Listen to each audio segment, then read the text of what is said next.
Alright, hello everybody and welcome back to Homefront Wargaming. Today I'm going to be doing something a little bit different. I'm going to be painting this Ogre zombie I was given by a friend of mine to paint for someone else. Absolutely would love to do that. This guy came from a D&D kit. It came with a bunch of these little Vallejo paint pots. They should be pretty decent modeling paints. I took these all out, stirred them up last night. There is a QR code on the side that you can scan, and it'll actually take you to a YouTube video of exactly how to paint this miniature, which I have watched, and it does a really good job. It comes out looking like how it does on the side of the box. But I'm not going to follow that guide 100% because I want this to be, in my style. I want it to be something that I'm happy to look at, and so I'm going to take some creative liberties with it. This is my friend basically told me, hey, go with it and make it how you want to make it. All right, so here we have it primed up and ready. I think this miniature came pre-primed, but I wanted to change the base color. So what I've gone with here is a flat khaki color, and this is a rattle can primer. So now what I'm going to do is I'm going to go ahead and I'm going to dry brush the skin areas with some of what would be that dead flesh. And you can see all that's doing is giving it just a little bit of a green highlight. I'm not sure how well it comes on this camera. I don't have the greatest lighting in here, but I'm going to go ahead and finish all the skin tones, and then we'll come back for the next step. All right, so there we have it. He's all dry brushed, and it is a very, very subtle green. So now we're going to move on to doing a couple of the other bigger base colors. So now I'm going to start working on the loincloth. This is with the heavy sienna paint. I have it thinned down quite a bit. This was from one of those Vallejo paint pots that came with the Mini. And I like having it like nice and thin. It goes a long way. This is actually a brush that came with the kit. It just says multi-purpose brush. Until we got all this fur done. And I'm going to be doing the fur around the his feet the same way. So I'll come back after I have this whole thing. All right, everybody, so this is what I got so far. So the loincloth is brown. I did the fur around the boots. This little rope necklace that he's got going on, and then the handle for the Morning Star. This is probably about the time when like everybody starts getting nervous when they're doing a miniature because it's looking very flat, boring. Don't worry, he's going to look a lot better pretty soon. So for the next step, we're going to be taking a little bit of the leather brown, and we're going to be doing his belt. And we're just going to go ahead and do leather brown across that whole belt. Now we've got the belt done for all of these open wound sections. We're going to eventually be putting some of that violet wash on there, but for right now we're going to start with just a little bit of tan, and this Vallejo tan color is almost like a flesh tone, really. So we're going to fill in all these areas, all these wounds with that fleshy tan color. All right, so he's starting to look like something now. So we have the flesh tone, the tan color from Vallejo used for his wounds. I also did some in his mouth, eyes, and ears. I did think it was kind of interesting that this guy had no wounds on his back. I don't play D&D, but if I did, I would attack this guy from the back. It looks like attacking him from the front hasn't been very effective yet. So we're going to continue on. We're going to do the Morning Star in metallic, in like a gunmetal metallic color. And we're going to do the hand wraps in a cream color. And we're almost done with our base colors. All right, so all of our base colors are finished. So we have our skin tone, we've got our loincloth, belt, hand wraps, the Morning Star. And so what we want to do now is we want to give this guy a little bit of a time to completely dry. And so what I'm going to do now is I'm going to apply a wash. And we're going to be using Army Painter, Quick Shade, Strong Tone, which everybody is familiar with, I'm sure. I'm going to be going over the entire mini.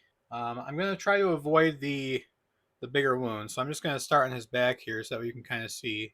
And what that's going to do is it's just going to be toning him down a little bit, adding some detail. And then anywhere where it's pooling, like in this shoulder blade area, we want to just draw that down. So I'm going to go ahead and work on this guy, make it look a lot nicer than it does right now. So let's take a look and see what we got so far.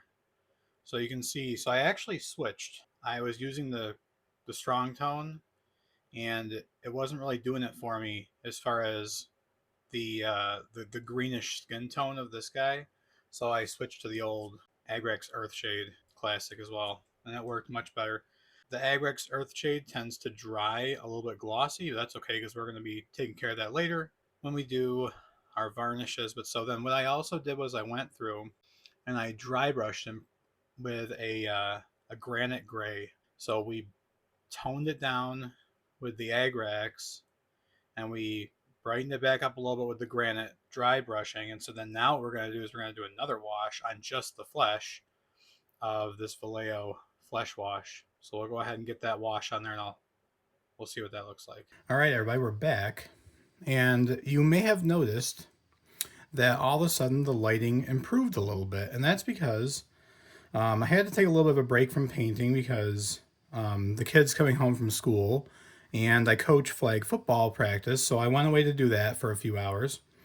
And when I came home, my beautiful wife, who went grocery shopping tonight, came back and bought me a little ring light. A little bit better lighting in here, which is awesome. She must have known that I was working on this project. Wanted to help me out. And so, anyways, getting back to it. So, now where I'm at is I am just doing the highlights. Now, I like to use these acrylic paint markers for my highlights sometimes, not all the time, but I found a color here that I really like, and you can see that you can see the difference between this side and that side.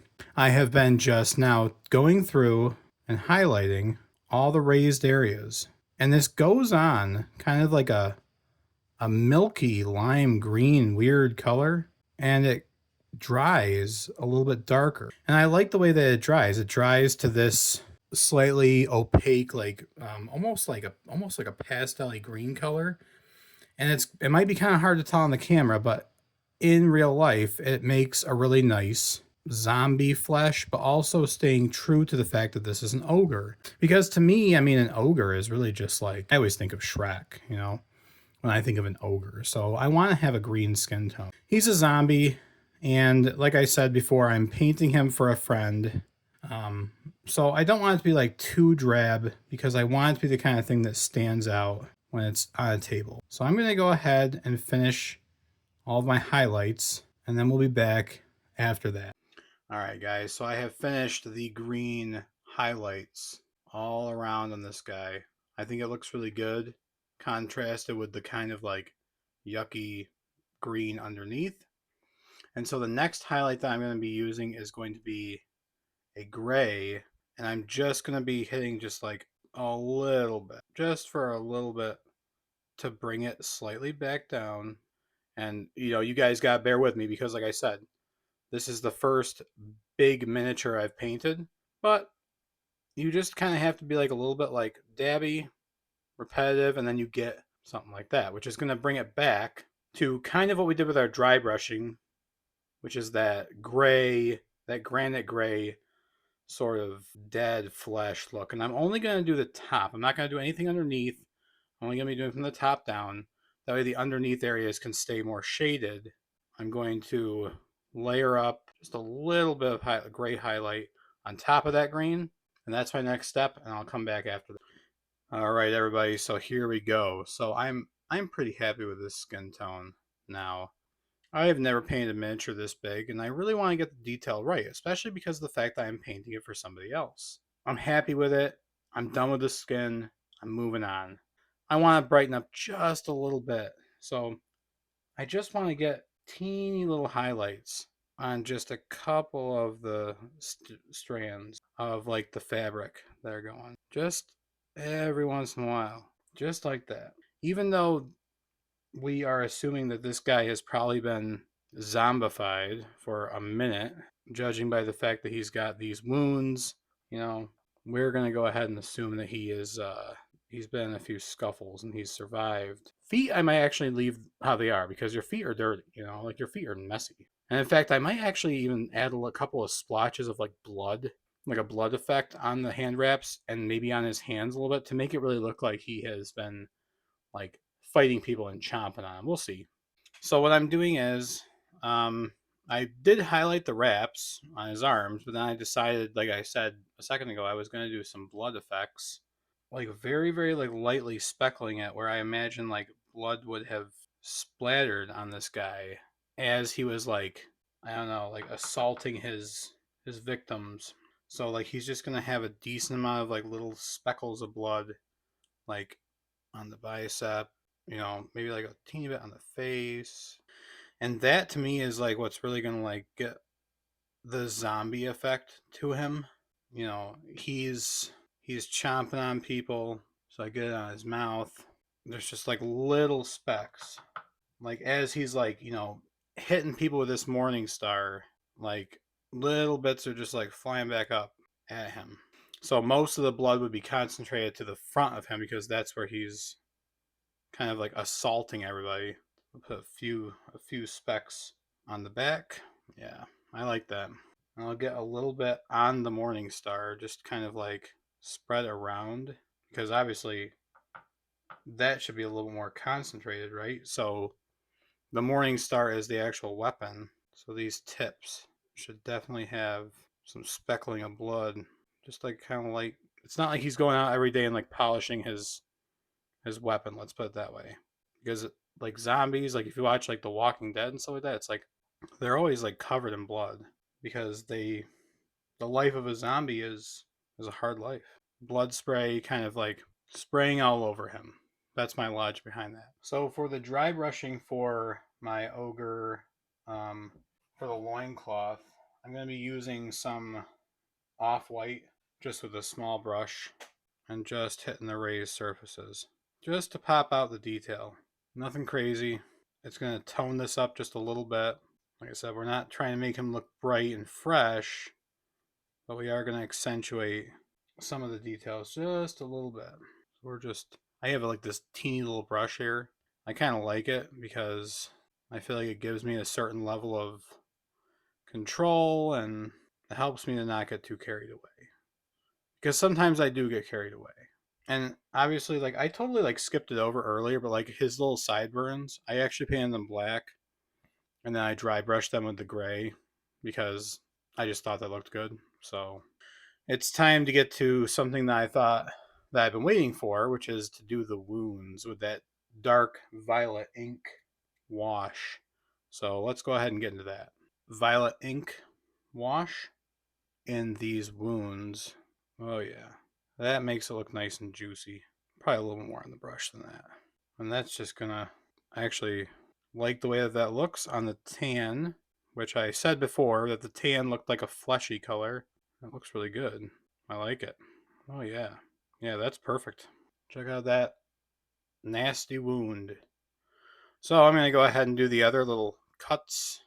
You know, it's weird because this is like the guts. So that would be like a darker purple. I'm not sure that to do the other wounds that way would be appropriate because you almost think that they should be like more red because like up here on the shoulder that wouldn't be a dark purple like this. It's not. Maybe I'll do that with like a red wash. I do have a red wash. So maybe I'll try that out. I'm going to do it. I'm going to go through it and I'll let you guys know afterwards what I did. Okay, yeah. So, nope, I decided I like the violet wash. I used it for all the wounds. Whoops, there's the camera.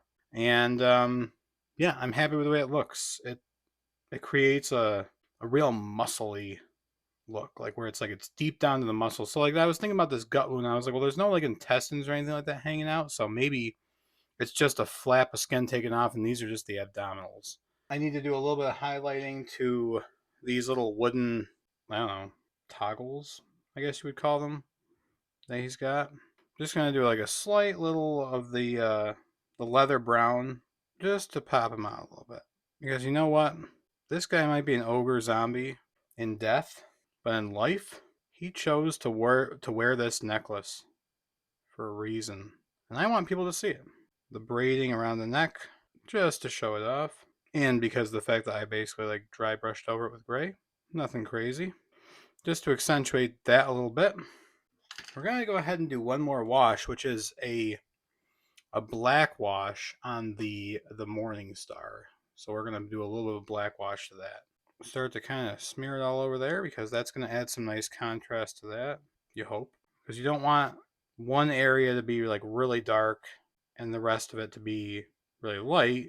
It's weird because it's like you want to avoid pooling, but you want some pooling. And like that level of shade, I'm okay with. One thing you can do is you can always like dab your wash off your brush and then just go back through and do like a light dabbing like this. And that creates like a nice little effect. And I really like the way that looks. All right, so now for the first time in this video, I'm going to be pulling out the fine detail brush that comes with the kit. I've been using the multi-purpose brush so far, and I have to say, you know what? It absolutely is multi-purpose. I have used this now to do many things on this, from dry brushing to base coating, and so, yes, sir, you are a multi-purpose brush. I believe in you. All right, and I'm gonna paint the teeth, just little dots, and I do have it quite thin, so I need quite a bit. Or I need to re-dip every once in a while. Hopefully you guys can see it. And that looks pretty good. That brings it all, the mouth together. And I'm going to actually go back to that leather brown color. And I'm just going to put like a dab. Because I imagine this guy's fingernails are yellow, gross. He definitely hasn't snipped those nails in a while. So they should be gross. Over here we just got to do the thumb. Just a little bit. And then we just got to do a little teeny bit on the toenails. So nothing crazy, just a little bit. And then while I have this leather brown color, I'm going to do like one or two of his teeth as this color to add a little bit of like, because it's a leather brown, but it's almost like a gold. So we'll do one tooth in the bottom, one on top, just to add a little bit of contrast there. All right, so when it comes to zombies and their eyes, I personally have two big influences. Number one is The Walking Dead. Their pupils are just like massive. But my other favorite reference is actually Game of Thrones and the White Walkers. And I love the fact that the White Walkers have those silver, really like creepy, bright silver eyes. And so I thought maybe it'd be cool if I did a little bit of a silver with a dot of like a light sky blue in the middle. So that's what I'm going to do. So I'm taking the fine detail brush, I'm steadying my finger, and I'm just going to do one little dot of silver. And I want the silver to come through, but then when I do my even smaller dot, there we go. So that alone, I think, looks kind of creepy, if you can see it on the camera. Not really sure. But then what I'm going to do is we got these silver eyes. I'm going to come back through and I'm going to do like a little dot in the very middle of like almost like a bright sky blue. And so there we got it. I think the eyes look pretty creepy. There was a silver, was a dot of like a very bright like sky blue. And I think that that creates a nice creepy effect. And with that being the case, I think that this guy is done. I think I'm happy with him. Yeah. I think that he looks good. I'm going to go ahead and so that's the thing is like they give you this round base that he's just supposed to like glue him onto there. So I'm probably gonna do a better basing eventually. Um, but I'm gonna go ahead for right now and get him on the turntable and we'll check him out. And so there you have it, guys. He's raw. He's mean. He has no regard for anybody else. As you can see, I based him on a field of battle with blood soaked, with some homemade flock, some static grass, some bushes, all soaked with blood. I'm not sure what the fate of this guy will be, where he'll end up, what he will accomplish in his life. But I can tell you one thing, I had a lot of fun painting this miniature. And if you liked this video, please let me know in the comments, what was the first long miniature that you painted? The first big 28mm or higher miniature that you painted? And what were the challenges that it presented to you? What did you like? What did you dislike? Let me know. And if you like this video, please hit that like button and subscribe to the channel. I really appreciate every single person I have on here. We are very close to 40 subscribers. Might not seem like a lot, but it is to me, and I appreciate every single one of you. So thank you from the bottom of my heart from Homefront Wargaming, and we will see you guys next time. Thank you very much.